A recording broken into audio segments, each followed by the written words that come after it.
Amen. Our great God, sabi mo rito sa James 1:17, every good and perfect gift is from where? From above, coming down from heaven, from the Father of the heavenly lights, who does not change like shifting shadows. So good, great, that's our great God, our great Father in heaven. At alam niyo po ba, ayokong isa sa mga pinakamagandang ginagawa ng secular world na pag-alala ay yung Mother's Day. Actually, nagsimula po yan sa Amerika. Amen. Na itong Mother's Day celebration na ito. At makita ho natin, kailangan i-adapt ng church kasi napakahalaga. Bakit po? Ito po ang topic natin ngayon. Mother's the great gift of the great God. Naniniwala kayo dyan? Amen. Yung nanay natin, great gift ni Lord yan. Amen. Amen. So, makikita natin dito sa pag-aaralan natin ngayon, bigyan natin ng puwang, kasama ito dun sa gift ng great God natin, the great giver, yung mga nanay natin. Let us pray. Father, in Jesus' name, we thank you, we glorify you, and we welcome you in our midst. Lord, tunay na kailangan namin bigyan ng pagpapahalaga ang mga nanay, dahil hindi po buong pamilya kung wala pang nanay. Kaya po siya naging part ng family, O God, ay upang makita po namin na mahalaga sila sa buhay namin. At makita po namin kung bakit mo binigay ang nanay sa mundong ito. Through the gospel, through the word of God. Thank you, Father. Bless mo po ang aming pag-uusapan ngayon. Makita po namin. And through this message about mothers, makita po namin ang kahalagahan ng Panginoong Hesus at ng kanyang pagligtas at ginawa sa krus ng Kalbaryo. Thank you, Lord. We ask this in Jesus' name we pray. And we'll all say, Amen. Why God gave us mothers? Yan po ang question. Why God gave us mothers? Amen. Unang-una ho, number 1, mabilis lang ho ito, dahil gusto niyo manood ng Pacquiao. Number 1, to become a source of companion and help of the father, of the husband. Genesis chapter 2, alam po natin, God created, napag-aralan natin 2 Sundays ago, that we have a great God who created, and last Sunday, na itong ginawa niyang ito, ginawa niya lahat, muna bago niya create ang tao, at hindi siya nanatili na create lang si Adan, ginawa niya po si Eva. Genesis 2:18 to 15. Tingnan mo natin yung verse. And the Lord God said, from Genesis chapter 2, verse 18 to 25, 25. And the Lord God said, it is not good for the man to be alone. Amen. Hindi daw tayo, hindi daw mabuti sa atin ang mag-isa. I will make a companion who will help him. Hindi po helper. Who will be a helper, katulong, hindi po help him. Bakit po? Unang-una, lalaki, may kalalakihan po dito. Amen. Amen. Yung iba nasa Pacquiao siguro, pero mas marami yung kalalakihan nandito ngayon. I'm telling you, mahina ka kung wala si babae. Amen? Kaya nga kailangan mo ng help, hindi helper.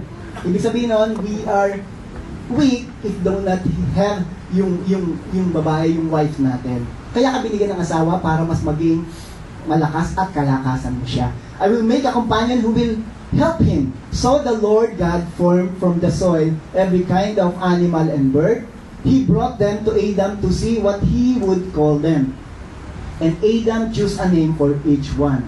Verse 20, he gave names to all the livestock, birds, and wild animals, but still there was no companion suitable for him. Here, nakita niya lahat yung mga creation ng Diyos, mga animal, sabi niya, mukhang sila may partner, ako wala. Amen? Kaya sabi niya, wala dito, walang compatible sa akin dito, walang suitable companion sa akin. So the Lord, ito lang maganda, sa mga bagay-bagay, umalis muna tayo sa about help and companion yung asawa, pero makita mo natin dito sa katotohanan, merong so the Lord kagad. Pag meron kang mga pangangailangan, amen, may pangangailangan si lalaki, tama po, amen, are you with me, church? Amen. Ito maganda lagi, yung so the Lord God calls.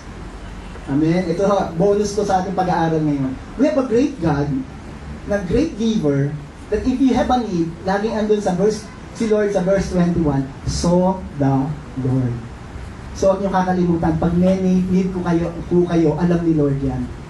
Sabi mo katabi mo, alam ni Lord yan. Alam po ni Lord. Kaya nga si Lord na alam yan, na great giver, the Lord will cause. Ano ginawa niya dito? Kasi ang pangkailangan ni Adam ay katuwang at kasama sa buhay, na yun po'y lumabas na nanay ng mga anak ng asawa niya, ni Adan. So the Lord caused Adam to fall into a deep sleep.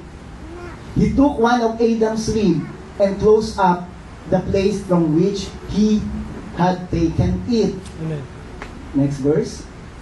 Sabi rito, then the Lord God made a woman from the rib and brought her to Adam. Ano sinabi ng verse 23 ni Adam? Adam explained, at last.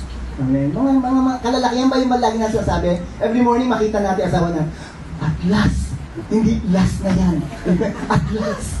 Amen. Nung nakita niyo po yung partner niyo, di ba yan ang sinabi natin? Siya na nga. Wala na po ba? Amen. At hanggang sa dambana, sa huling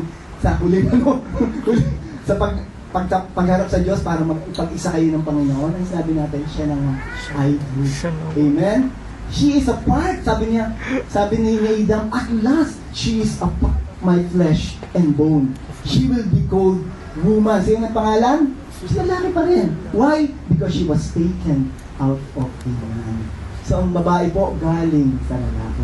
This explains why a man leaves his father and mother, is joined to his wife, and the two are united into one. Amen? Marriage. Amen, marriage. Now, although Adam and his wife were both naked, neither of them felt any shame. Makita mo natin dito, ayaw pong pumayag ng Diyos na si Adam mag-isa lang. At sino pong ginawa niya? Yung magiging nanay ng mga anak ni Adan. At sino po yun? Si Eva. Na makita natin dito, mga tatay na nandito, hindi natin kayang palakihin ang ating mga anak ng tayo lang. Kailangan natin ang ating asawa bilang natin ng mga anak natin. Amen? Mga tatay, bakit naman puro nanay yung pag-usap? Sa June ho tayo, June ho atin eh. Father's Day sa June. Amen? Sa June natin pag-usapan. Pero ngayon, focus tayo sa nanay. Honor natin siya. Bigyan natin sila ng importansya ngayon. Hindi lang ngayon palagi. At makita mo natin dito, importante sa Diyos, si Eva. Dahil alam niya, hindi mabubuo ang buhay ni Adan kung wala si Eva. Amen. Hindi Adam and Steve, Adam and Eve. Kaya babae po yun. At nanay. At alam ng Diyos na ang babaeng ito na magiging kapartner ni Adan ay magiging source din ng maging anak nila. Kaya hindi lang siya help and companion ng lalaki. Pangalawa ay to become an instrument. Maging daluyan of our existence on earth. Why God gave mothers? For them to become na madaluyan. Kaya tayo dumami sa mundong ito dahil sa mga nanay natin. Amen? So, sa mga babae, amen po? Wala pong nanganganak na lalaki. Amen? Wala pong, lumalaki lang ang dyan sa anumang pamamaraan. Pero hindi po nanganganak babae lang pong may kaya mag-produce nun. Kaya sabi sa Genesis 3:20, ito po ang sabi. Then Adam named his wife Eve because, sabi ko rito, she would be the mother. Sabi natin, mother. Of all people everywhere. The first mention of the word mother sa Genesis 3:20. Sa Genesis po, ang ibig sabihin ng Genesis ay beginning. Here is the first time na sinabi yung mother. Genesis 3:20. At sabi ko rito ni Adam, kaya pinangalan ng Eve, kasi yung Eve pala is, no, she would be mother of all people of everywhere. Kaya ikaw, kapatid, sabi ng Biblia, ikaw ay anak din ni Eva at ni Adan. Amen?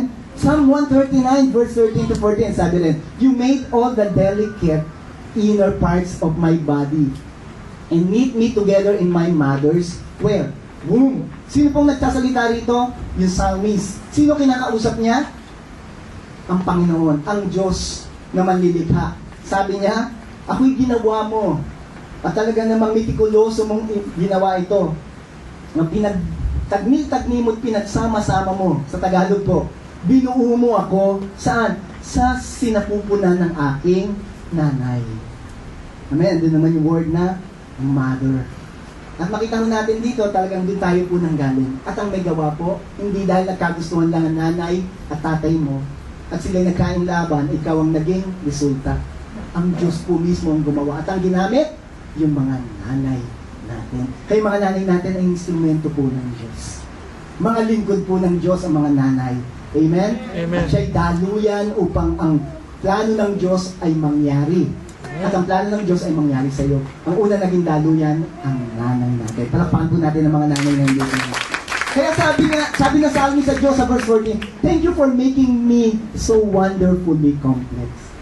Mga wonderful po ang pagkakagawa sa atin ng Lord. Kaya pag tumingin ka sa salamin, amen, huwag mo sabihin pangit ka. Amen. Sabi mo wonderful ito. Wow ka, sabi mo mapawaw, wow, ang pogi ko. Sabi mo yan, di ba? Wow, ang ganda-ganda ko. Kamukha kong nanay ko. Amen. Nay, kamukha tayo. Amen. Your workmanship is marvelous. Sabi natin, marvelous. Marvelous. Ano ka? Ano yan? Sa Tagalog? Ay, hindi ka hindik-hindik. Hindi po ganun negative. Wow! Napakaganda talaga. And how well I know it. Kailangan alam mo lang. Ang maganda ho dito, alam ng psalmist na siya galing sa nanay niya at ang nanay niya ay naging instrumento at ang Diyos ang naglagay sa tiyan ng mga nanay. Kaya take note, against po tayo sa abortion. Kasi ang Diyos po nakikita niya, sa mother's womb pa lang, tao ka na. Diyos ang naglagay doon kaya wala pong pwedeng magtanggal nun.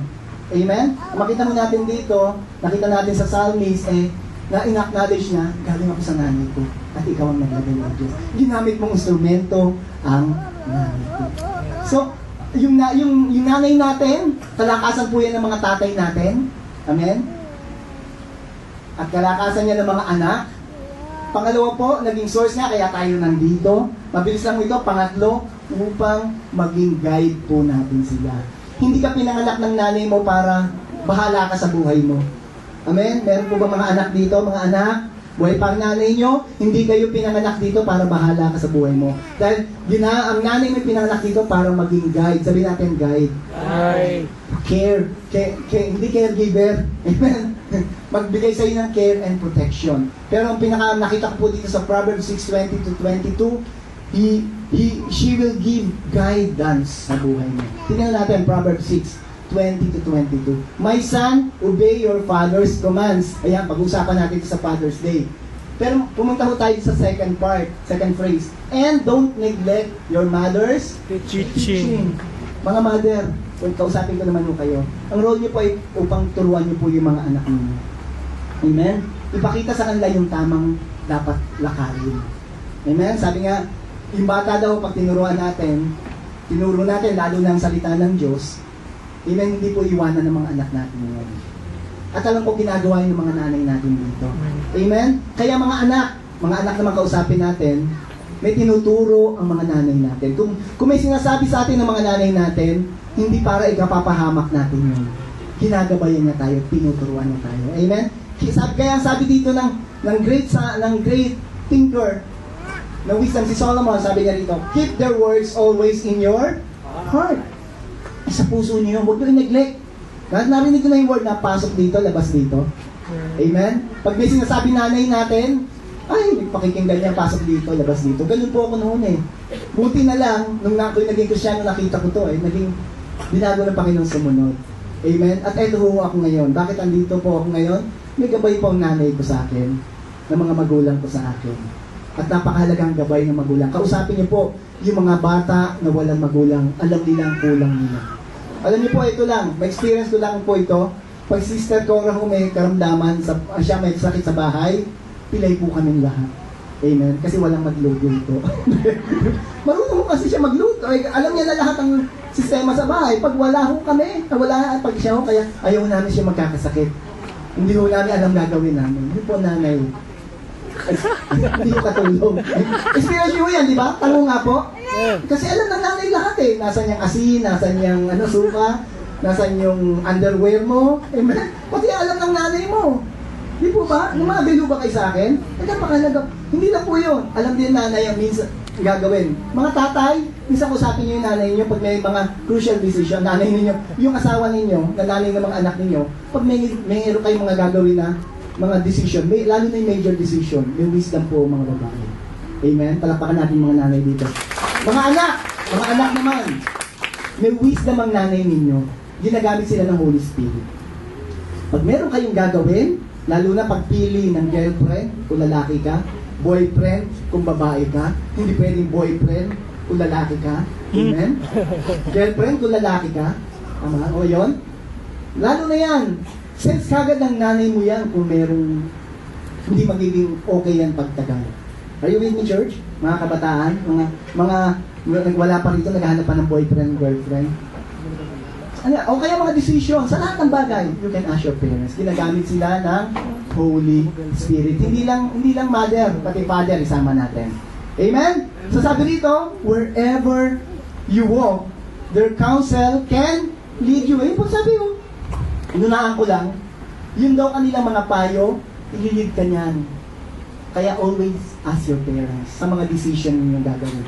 Amen? When you sleep, they will protect you. Amen? Ayaw ka nga. Di ba may sinasabi na ayaw may lamok man lang, ayaw kanyang madapuan? Amen?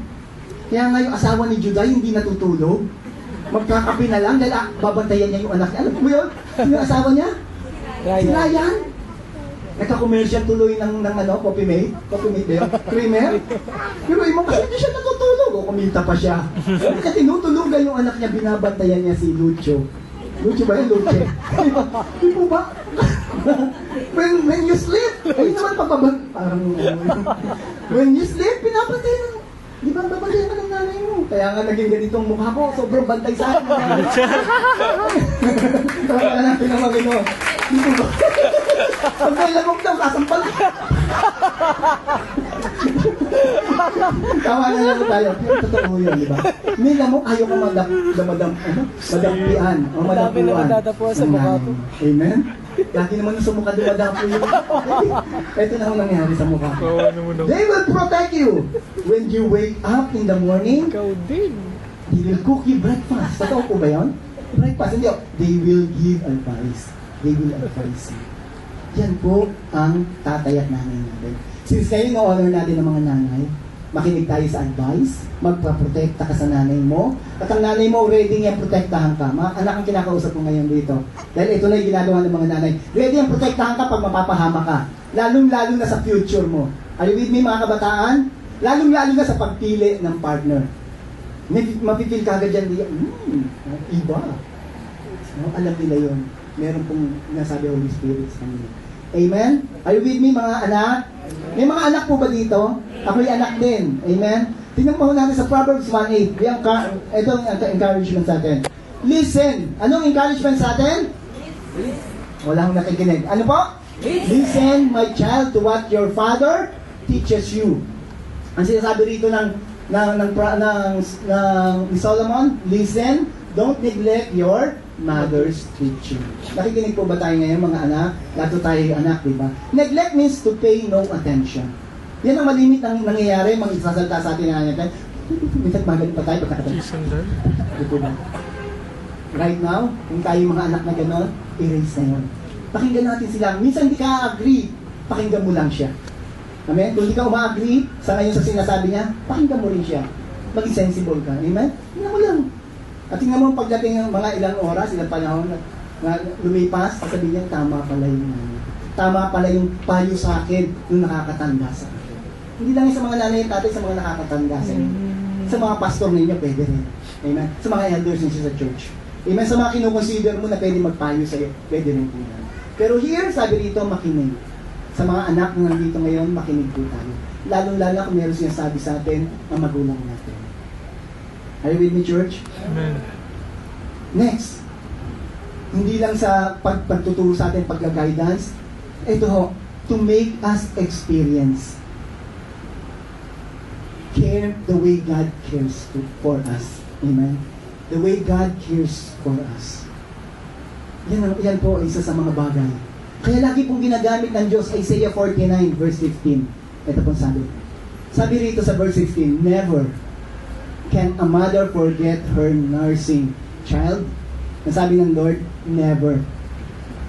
Can a mother forget her nursing child? Sabi ng Lord, never. Amen. Hindi mo maiwanan yung ano mo. Meron man yun, napaka-konti nun. Amen. Napaka-konti nun kung meron niya.